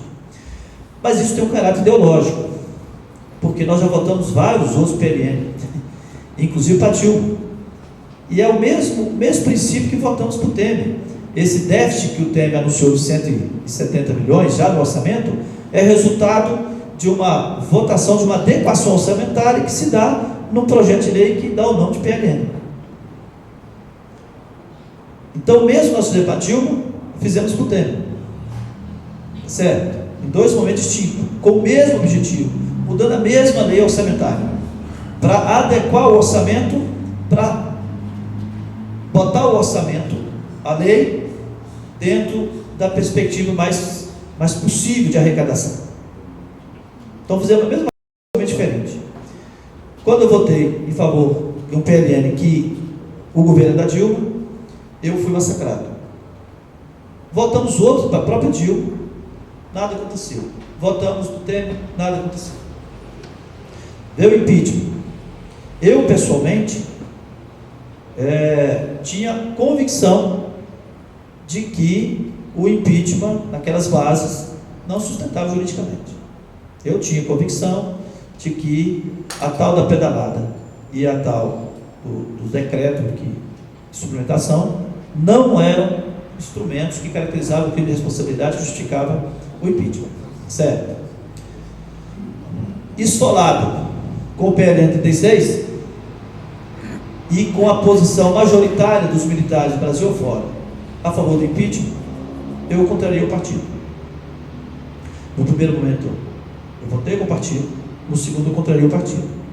Tive a decisão da expulsão tomada. Certo? E eu e mais 5 deputados, tanto é que o Cheirinho é um deles. Daqui. Certo? E fui expulso do partido. No processo de defesa que eles me deram, porque falei assim, olha, nem na PM é assim mais, né? Lá você já não é expulso para depois justificar. E lá eu fui expulso para depois justificar. E na justificativa eu fiquei, por várias razões lá do partido, só o Cheirinho e saiu. Tentaram me enquadrar em definitivo, né? Dentro do processo. Mas você então vai votar só com sua cabeça? Né? E em outros momentos eu também já contrariei o partido. Obviamente que nenhum partido resiste a uma infidelidade permanente. Tá certo? Aquele parlamentar que não tem o mínimo de fidelidade, obviamente que ele não tem compromisso partidário. O partido só também, você não tem compromisso comigo, não tem você também. Por exemplo, nós estamos com o caso desse do PDT hoje. Um deputado que regularmente vota contra a orientação do partido. Está saindo. Certo? A questão aqui do senador, e que foi a minha, o partido fechou questão. E esse é um princípio dos partidos. Fechar questão é uma prerrogativa do partido. E cada partido tem seu estatuto, seu tipo de punição. Mas praticamente todos eles trazem no seu estatuto que aquele que contraria uma questão fechada na votação o maior ato de indisciplina partidária é você votar contra um fechamento de questão. Tá certo? E quase todos isso caminha para a questão realmente da punição, da expulsão. Então, o caso do Lazier foi esse. Agora, era só isso? Não, ele tinha feito isso em relação a outras votações, enfim. Na questão da reforma trabalhista, fechou questão. Eu não tive dificuldade, porque eu, independentemente do partido, eu sou contra. Na questão da Previdência, o partido fechou questão, eu não tenho problema, porque qualquer situação eu vou votar contra a reforma da Previdência, então facilita. Mas outros, o Olímpio, lá no Solidariedade, o Sabino, estava votando contra a orientação do partido dentro da comissão especial, o partido não tirou do partido, mas tirou da comissão. Então, fidelidade partidária, todos os partidos vão exigir. E nós não vamos criar um partido militar e achar que não vai ter a exigência da fidelidade partidária. Certo? Então, assim, em qualquer partido vai exigir um mínimo de fidelidade. Agora, tem partidos mais, eu diria, que se preocupam mais com isso, tem partido penal. Certo? Aí vai depender muito da relação que esse partido admite. Tá certo? Que tipo de negociação que ele admite. Tem partido que vai lá, assume o cargo do governo e depois cobra. Por exemplo, eu não quero citar o nome de partido, mas vou citar aqui. O PRB. O PRB é um partido, né, majoritariamente pessoal da evangélica, ligado à Igreja Universal, e que tem uma fidelidade partidária como poucos. Certo? Você colher assinatura, numa PEC, numa emenda, você precisa colher assinatura de partido, dificilmente eu tinha assinatura de um membro do partido do PRB antes do líder assinar. Ninguém assinava. O líder assinou ou não? Então não assina. Entendeu? Então assim, a fidelidade partidária é um princípio do partido. O grau de fidelidade entre um e outro, eu vejo lá agora, o Coronel Fraga, está lá no Dilema, porque está no DEM, o DEM defendendo, está no governo, é o presidente da Câmara, fazendo a defesa intransigente das reformas, e ele sem condições pessoais de votar a favor da reforma da Previdência. Tá certo? Gonzaga, eu sou contra, mas tá certo? Mas a fidelidade partidária está cobrando dele uma postura dele votar a favor. Eu sei, ele garantiu bem que não vai votar a favor, mas estão lá cobrando dele a fidelidade partidária. Então, assim, fidelidade partidária é algo que é exigido em todos os partidos. O princípio partidário é a fidelidade. E, aliás, o Supremo, inclusive, manifestou na questão da fidelidade com relação à mudança de partido, né? Então, assim, você tem partido mais venal, você tem partido que nasceu apenas para resolver o problema de duas, três lideranças, e tem o partido que tem um princípio ideológico mais arraigado. O PDT é um partido dos mais antigos, né, tem uma boa presença aqui no Rio Grande do Sul, tem uma, como eles gostam de dizer, tem um capital ideológico, tem uma história, tem fundamentos, tem pensamentos e tem pensadores que identificam, né? O PDT é aquele partido que você fala, você lembrou de Alberto Pasqualini, Neo Brizotti, tudo vai, todo mundo lembra do PDT. Por aí, porque tem um pensamento, tem uma linha de pensamento. Agora, tem várias outras siglas que tem por aí, vários outros partidos, que nasceu apenas numa organização eleitoral. Ó, não me cabe aqui, eu crio uma para mim. Certo? Não me cabe aqui, eu crio outra para mim. Então, você vai ter partidos com maior ou menor índice de fidelidade, ou de cobrança de fidelidade, mas a fidelidade é um princípio partidário. Adiantado da hora, vou passar para alguém. Só uma colocação, aproveitando a repercussão da mídia aí do Alex, das mídias das próprias associações, lamentar que a nossa categoria não demonstre maturidade política e interesse, até mais, eu acho, interesse do que maturidade política, para vir acompanhar essa belíssima palestra do nosso deputado aqui.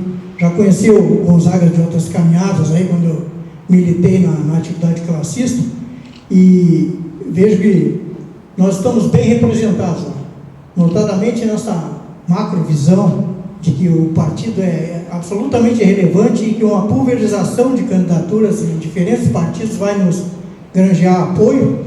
Quero elogiar o Santelano, o Lucas, nosso amigo aqui da Bergs, o Pira, nosso vereador lá que conheci, embora tenha acompanhado, abri a votação lá em Canoas para ver a expressividade da tua eleição, e eu dizia para o vereador, não há uma eleição como se eleger em Cidreira, que até eu com meia dúzia de namorada minha me elege. Cidreira é o terceiro, Canoas é o terceiro colégio eleitoral do estado. Aí tem que, aqui se ter estofo para conseguir chegar a esse objetivo. Então fica essa, antes de tudo, eu não tenho pergunta, fica essa crítica à nossa categoria, a falta de interesse, a falta de maturidade política, e um louvor novamente a esse número de abnegados. A gente acompanha a luta do Bira mesmo, muitas vezes me posiciono ali no Face, algumas posições até contrárias. Santelano sabe que eu tenho uma posição extremamente crítica da participação das entidades classistas representativas de policiais nesse MUS, que é um saco de louco, né? Mas eu faço a crítica pelo lado positivo. Assim que eu vi a publicação com a assinatura das entidades fazendo crítica à atuação da brigada e de seus policiais, eu fiz ver ao Santelano que era necessário uma tomada de providência, e ele não fez. Ele e outros tantos. E acho que a gente não precisa concordar com tudo para apoiar uma candidatura. Eu, por exemplo, todo mundo me conhece, sabe que eu tenho meu viés. Eu estou lá numa aba, bem à direita politicamente, mas eu sei que uma candidatura classista não poderá estar assentada no meu campo ideológico. Tenho uma certeza absoluta. Mas também não quero que ela se assente no campo ideológico contrário, que é muito pior que o meu. E eu fiz uma campanha contra um candidato que saiu, emergiu aqui de dentro da categoria, porque ele fazia esse tipo de coisa. Publicava, participava de lista de apoio ao soldado Eriston, e depois congraçava com o sujeito que atirou a pedra que deixou o Eriston alojado dentro das suas instâncias partidárias, né?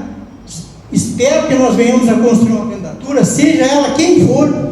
Me disponho a vir, como já vinha mais de uma dezena de vezes lá de Cidreira, à noite inclusive, para participar de eventos políticos, e tomara mesmo que nós consigamos atingir essa maturidade e venhamos a eleger alguém que possa ombrear com essa qualificada representação que nós temos lá. Muito obrigado por ter me ouvido. Passar por Justo aqui, para... Brevemente, pessoal, só para dizer que, sem querer ter a pretensão de um projeto perfeito, nós estamos mais ou menos, é muito bom ouvir o deputado Gonzaga, nós estamos mais ou menos, vou deixar para que ele, no voo, ele possa observar aquilo que foi criado pelas entidades que já estão participando desse projeto, mas é exatamente dentro dessa ideia. Nós temos todas as discussões com relação a essa possível candidatura, nós fizemos, inclusive com um estudo histórico. Ninguém desconhece aqui no Rio Grande do Sul que nós tivemos essencialmente 3 deputados federais, e esse é um exemplo que nós podemos trazer quando se discute a questão qual o partido. Logicamente nós não temos que enfrentar isso, deputado, não tem como ter candidato sem partido. Agora nós tivemos aqui, esse é o maior exemplo que nós tivemos. Nós tivemos aqui, basicamente, historicamente, 3 representações que emergiram que tem grande parcela da categoria. Deputado João Osório, deputado José Gomes e Marquinho Lang. E para situar os senhores de que, como essa discussão pode ser feita com mais calma, tem que ser feita, nós temos que ir ao encontro do partido, ver que espaço vai ter essa candidatura depois de eleita dentro do espaço partidário, etc, etc. Essa discussão é imprescindível no segundo momento. Agora, ela não é tudo. Por quê? Nós tivemos aqui um exemplo, tem 2 figuras vivas aqui. Era diretor de assuntos políticos, o diretor Aguirre aqui do Santelã e o diretor Agra lá da Associação dos Cabos Soldados. Nós podemos discutir se o deputado João Osório foi melhor, se o deputado José Gomes foi melhor, enfim. Cada um teve seu trajeto, uns fracassaram porque não acompanharam aquele público que ele elegeu, mas nós temos um exemplo claro que o partido, muitas vezes, ele não tem a significância que nós imaginamos que ele tenha. Porque foi justamente no governo do Partido dos Trabalhadores que o deputado João Osório, juntamente com a construção, junto com as associações, construiu lá no governo do PT, talvez, eu não sou muito antigo de brigada, mas talvez tenha sido o único plano de carreira, bom ou ruim, uns acham bom, outros acham ruim, mas o único plano de carreira que foi discutido junto com a categoria. Então, quer dizer, a questão imprescindível da gente discutir primeiro o partido, para depois discutir essa grande união que se pretende, esse é um ponto a ser discutido. Nós imaginamos no nosso projeto que esse não é o fundamental.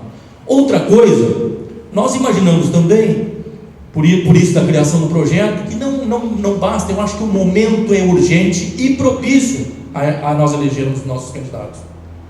Então não adianta nós esperarmos, nós vamos ter mais de 40 daqui a pouco candidatos, e esse grupo somado às entidades, se Deus quiser, nós não vamos brigar com candidatos, todos têm o seu espaço. Agora o que nós queremos é criar o mínimo de consenso para essa construção. Para quê? Para acabar não acontecendo o que o deputado nos alertava aqui, de não ter candidatura solo, candidatura do olhar no umbigo. É o camarada que não sabe como funciona um processo legislativo. Eu vi agora nas redes sociais, desculpa estar prolongando muito o comentário, mas acho que é importante a gente discutir isso. Eu via nos comentários e fiquei enlouquecido, porque eu sou um cara muito crítico, mas eu gosto da crítica ponderada e que seja pontual e não pessoal. Eu ouvi uma discussão, o pessoal criticando, por exemplo, o nosso presidente Santelano, e não tem nenhuma procuração para defendê-lo, porque ele não participou das reuniões, coisas das mais absurdas, porque ele, o Agra, o pessoal, não participou da reunião dos líderes da Assembleia. Mas onde é que existe a possibilidade de um presidente da entidade participar da reunião de líderes? O que cabe a eles é esse trabalho enlouquecido que eu vejo das entidades, de ficar no parapeito da Assembleia ali que liga o plenário dos deputados à plenária pública, pedindo por favor para os deputados, para não causar mais tragédia aos servidores. E quem diz que lá tem um deputado que entende sobre isso? O que nós queremos é ligar um microfone bem alto a partir de 2019, alguém que possa não precisar, o Lucas, o Santelano, as entidades, está mendigando um voto dos deputados quando eles não têm sequer poder de discutir isso dentro do seu próprio partido. Então é isso que nós estamos tentando buscar, pessoal. Vamos fazer todo o esforço para que isso aconteça. Eu estava conversando agora com o Bira. O que nós estamos propondo aí, as entidades, não é para convencer, não é para ser o pai da verdade, não é nada. É para abrir essa discussão, sabe por quê? Porque não adianta nós eleger o deputado. Sabe por que o deputado trai a categoria muitas vezes? Porque ele não tem o compromisso antecipado, que nem teve o deputado Gonzaga lá, do mínimo consenso de que ele seja obrigado a manter esse mesmo discurso durante 4 anos, sabe por quê? Senão ele não se elege. Nós cansamos de criticar alguns movimentos, alguns órgãos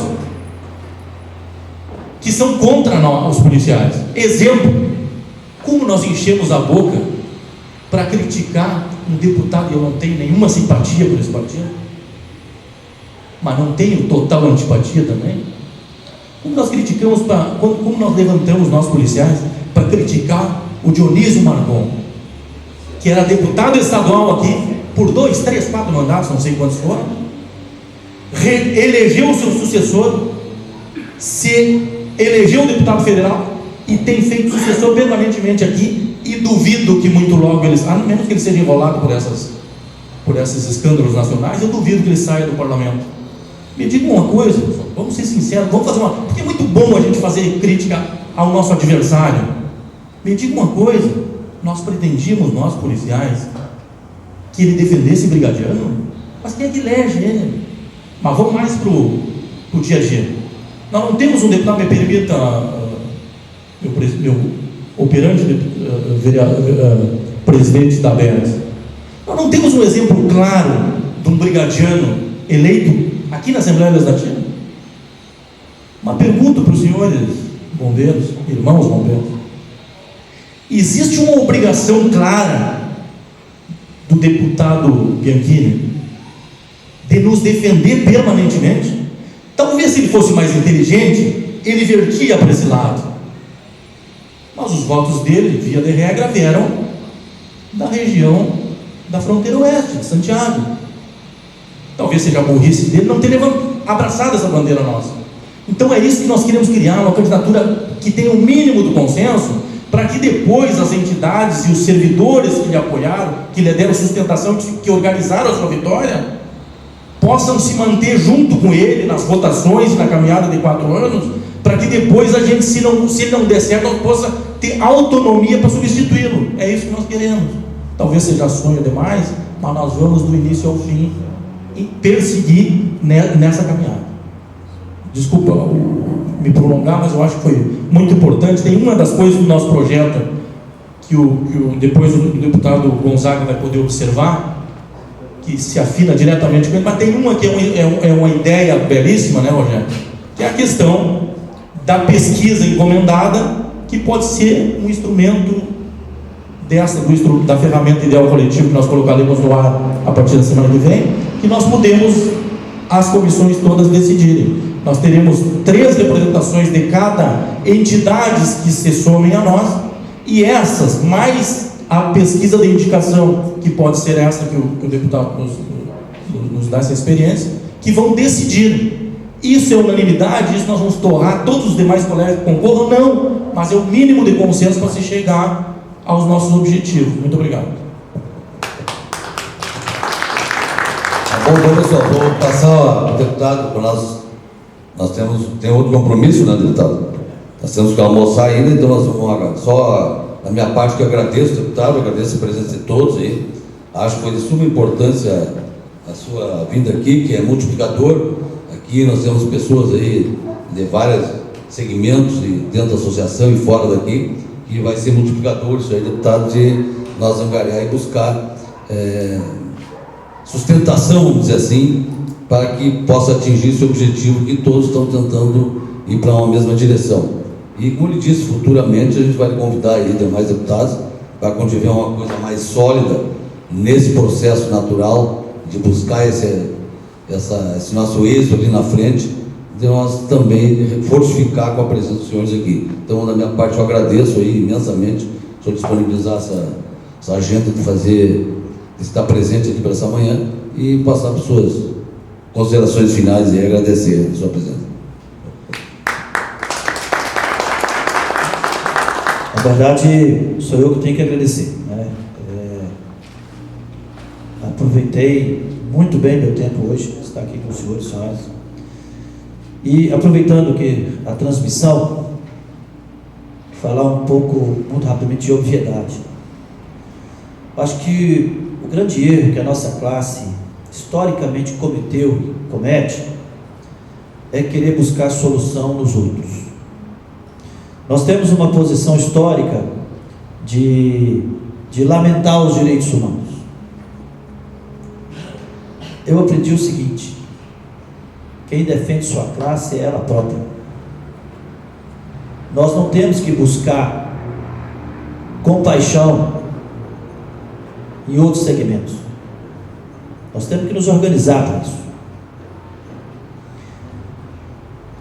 Contar um casinho rapidão. Lá em 92, em Minas Gerais, uma guarnição prendeu um grupo de médicos no hospital que teria negado socorro ao menor que eles tinham levado. Esse menor tinha engolido umas buchas de cocaína, eles levaram para o hospital, e nesse hospital os médicos falaram assim: aqui não tem atendimento para ele, só tem que levar para outro hospital. E aí a guarnição falou: não, se nós estamos aqui dentro do hospital, quem tem que levar para outro hospital é vocês, nós trouxemos o nosso time que trazer. E diante dessa contenda, a guarnição prendeu esses médicos por omissão de socorro. E durante uns 3 meses ou mais, todo dia a imprensa de Minas repercutia esta ocorrência. Na voz de quem? Na voz do Sindicato dos Médicos, na voz da Associação dos Médicos, da Associação Médica, e na voz do Conselho Regional de Medicina, defendendo os médicos.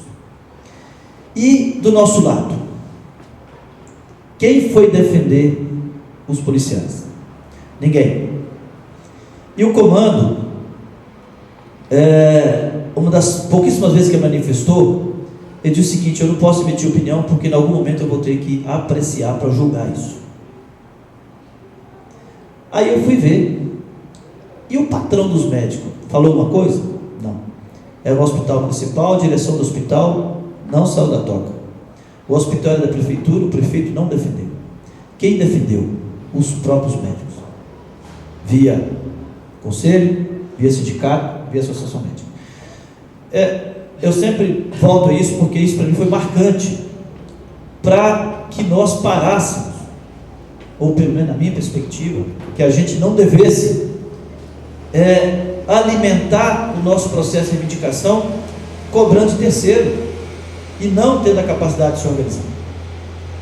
Então somos nós mesmos que temos que nos organizar, somos nós mesmos que temos que fazer as experiências conosco mesmo.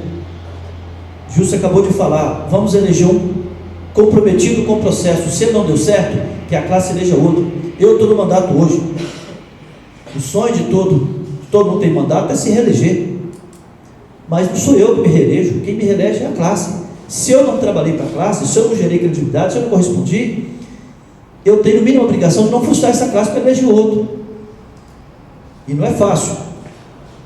Mas então que a gente pare de estar buscando a solução, buscando a representação no segmento que representa outro pensamento. Como que nós vamos querer que o Movimento Nacional de Direitos Humanos seja o nosso defensor, se eles nasceram exatamente para combater violência policial, violência de Estado? Não é razoável. Agora, por outro lado, nós pensamos diferente internamente, do ponto de vista ideológico, partidário, filosófico. Gostei da observação do Agui. Hoje, o nosso grande desafio é achar alguém que consiga dialogar com todos os campos ideológicos dentro do plenário, dentro do processo político. Eu vivo esse problema lá hoje. Sério, o risco de você ser identificado com um raciocínio, um princípio ideológico, e você ser abandonado por conta desse princípio. Mas, independentemente, eu fiquei lá 1 ano com a Dilma presidente, o PDT base de governo. Então, aparentemente, meu problema estava resolvido. Eu conversaria Mas só que eu represento um segmento que, por processo natural, não dialoga naturalmente com a esquerda, com o PT. Então, de pouco adiantou eu estar numa base, num partido da base, porque dentro desse universo eles me identificavam como representante de outro pensamento, de outro segmento. Agora, contrário, eu continuo no PDT, o PDT agora é oposição, então agora eu vou ser alijado porque eu estou no partido de base, e o meu pensamento e o segmento que eu represento não tem peso nenhum. Então, acho que o grande desafio de cada um de nós que se dispõe a fazer essa representação é lembrando que, do ponto de vista de classe, nós somos heterogêneos, portanto, nós temos que ter a capacidade de dialogar, e não é contra caso, porque contra caso é fácil, dialogar do ponto de vista de propósito, de construção, de composição, com todos os campos ideológicos. Eu acho que é um grande erro se eu fizer uma opção ideológica dentro do meu mandato. Eu estou no partido. Agora, se eu simplesmente fizer uma opção ideológica do partido, no sentido de, até da disputa de espaço, não dialogar com outros segmentos, eu estou fadado a fazer uma péssima representação do nosso segmento, que é heterogêneo, né? Então, assim, eu digo com muita satisfação que valeu, foi para mim, tá, a vinda aqui hoje. Espero ter contribuído minimamente, mas esse é o grande desafio da nossa classe. E vocês estão demonstrando aqui um avanço já muito grande nesse processo de organização, dessa construção. Estão fazendo a coisa pedagógica, didática, com objetivo, com clareza, tá certo? Sabem onde quer chegar, portanto fica mais fácil chegar. Quero cumprimentar vocês todos, todas as associações, por essa visão, por essa organização, colocar o nosso mandato à disposição, tá? Se alguém for a Brasília, o nosso mandato está lá, o gabinete está lá, a equipe está lá.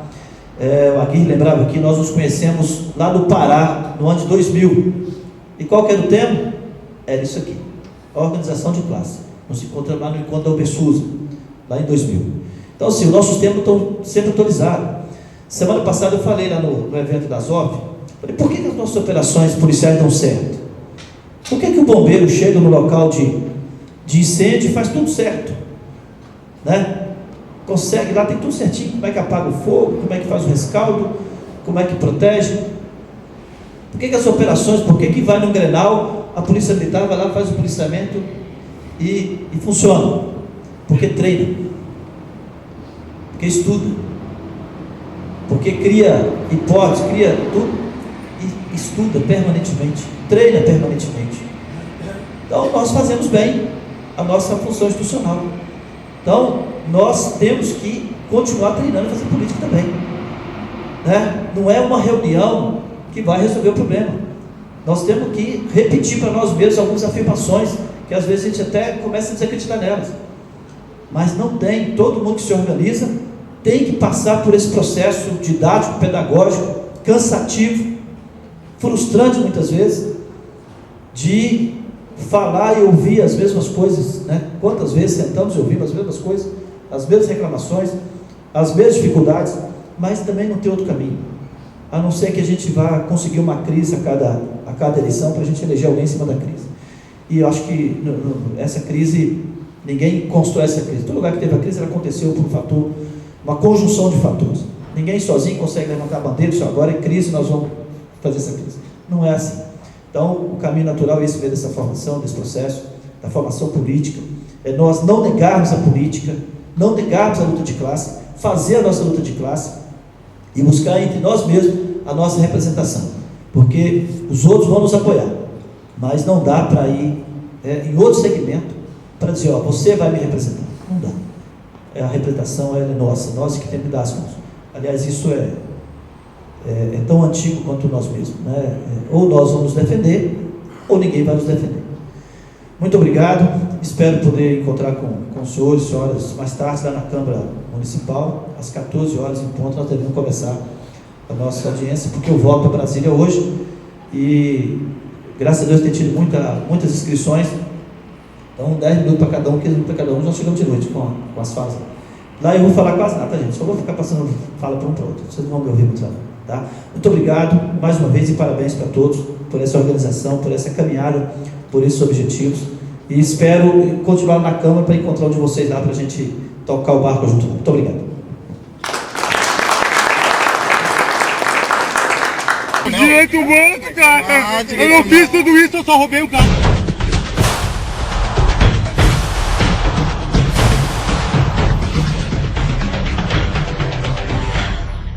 Liga, cara, respeito meu direito.